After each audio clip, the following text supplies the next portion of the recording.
વિશ્વ પ્રસિદ્ધ સાળંગપુર ધામ ખાતે હનુમાન જન્મોત્સવની ઉજવણી થઈ રહી છે। કષ્ટભંજન હનુમાનજી મંદિર ખાતે ભક્તોનું ઘોડાપૂર ઉમટી પડ્યું છે।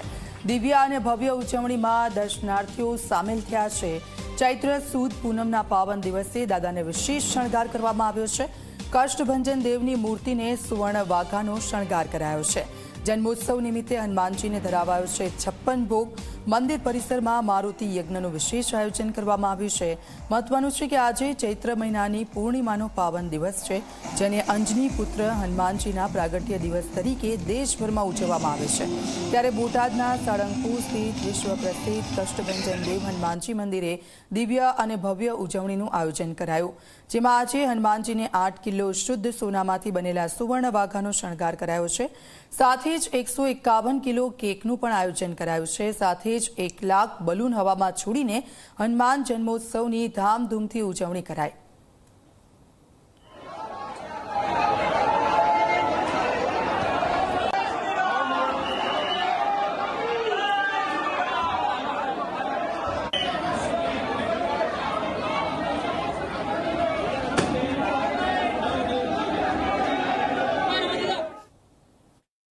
ચૈત્રી પૂનમ અને હનુમાન જયંતીના શુભ પ્રસંગે કષ્ટભંજન દેવ સાળંગપુર ખાતે મારુતિ યજ્ઞનું આયોજન કરવામાં આવેલું હતું। તમે જોઈ શકો છો કે સેંકડોની સંખ્યામાં યજમાનો છે તે મારુતિ યજ્ઞમાં જોડાયા છે અને પોતાની મનોકામના પૂર્ણ થાય તે માટે હનુમાનજી મહારાજને પ્રાર્થના કરી રહ્યા છે। ભૂપેન્દ્રસિંહ ચુડાસમા કે જેઓ પૂર્વ કેબિનેટ મિનિસ્ટર છે અને તેઓ છેલ્લા 27 વર્ષથી આ મારુતિ યજ્ઞમાં ભાગ લઈ રહ્યા છે, તેમની સાથે જ વાત કરીશું। બાપુ, છેલ્લા 27 વર્ષથી યજમાન બનવાનો મોકો મળ્યો, ફરી એકવાર યજમાન આજે 23 વર્ષથી કાળી ચૌદસ અને હનુમાન જયંતિ આજે મારી 19મી પૂજા છે। કળિયુગમાં જાગતા દેવ કહેવાય છે।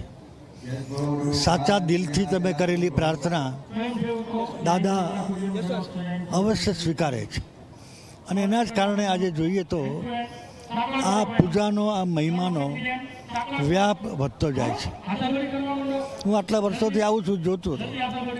પહેલાં ગુજરાતના લોકો આવતા હતા, અત્યારે અહીંયા ગુજરાત બહારના લોકો પણ આવે છે અને અમેરિકા અને બ્રિટનથી પણ લોકો આ પૂજા માટે સ્પેશિયલ આવે છે। મતલબ એ થયો કે દાદાનો મહિમા આજે આખા વિશ્વ લેવલે છે।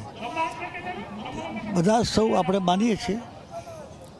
દાદાને મેં આ વખતે પ્રાર્થના કરી છે કે આ વૈશ્વિક પરિસ્થિતિમાં ભારત ઉપર કોઈ અસર ન થાય, સામાજિક, આર્થિક, રાજકીય કોઈ અસર ન થાય અને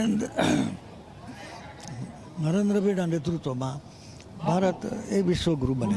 તો આ હતા પૂર્વ કેબિનેટ મિનિસ્ટર ભૂપેન્દ્રસિંહ ચુડાસમા કે જેઓ છેલ્લા 27 વર્ષથી કાળી ચૌદસના રોજ યોજાતા હવનમાં યજમાન બની રહ્યા છે અને છેલ્લા 29 વર્ષથી ચૈત્રી પૂનમ એટલે કે હનુમાન જયંતિ જે યજ્ઞ યોજાય છે તેમાં તેઓ યજમાન બન્યા છે। અને આ દ્રશ્યો તમે જોઈ શકો છો કે જે કષ્ટભંજન દેવની હનુમાનજી મહારાજની જે પ્રતિમા છે તેના ઉપર અભિષેક કરવામાં આવી રહ્યો છે। દર વર્ષે જે મારુતિ યજ્ઞ થાય છે, સમૂહ યજ્ઞ થાય છે, તેમાં ને આજના હવનમાં એટલો અંતર છે કે વિશ્વમાં જે પ્રકારે અશાંતિ ફેલાય છે, વિશ્વમાં જે પ્રકારે યુદ્ધનો માહોલ છે, ત્યાં સમગ્ર શાંતિ પ્રસ્થાપિત થાય તેવો ઉદ્દેશ સાથે આ મારુતિ હવનનું આયોજન કરવામાં આવેલું છે। સાથે જ ભૂપેન્દ્રસિંહ ચુડાસમાએ પણ જણાવ્યું કે તેમની એક જ પ્રાર્થના છે કે સમગ્ર વિશ્વમાં જે અશાંતિનો માહોલ છે તેની અસર ક્યાંય ભારત પર ના થાય તેવી પ્રાર્થના તેઓએ કષ્ટભંજન દેવને કરેલી છે। કેમેરા પર્સન ઉમેશ પરમાર સાથે ગૌરવ પટેલ, ઝી મીડિયા, સાળંગપુર।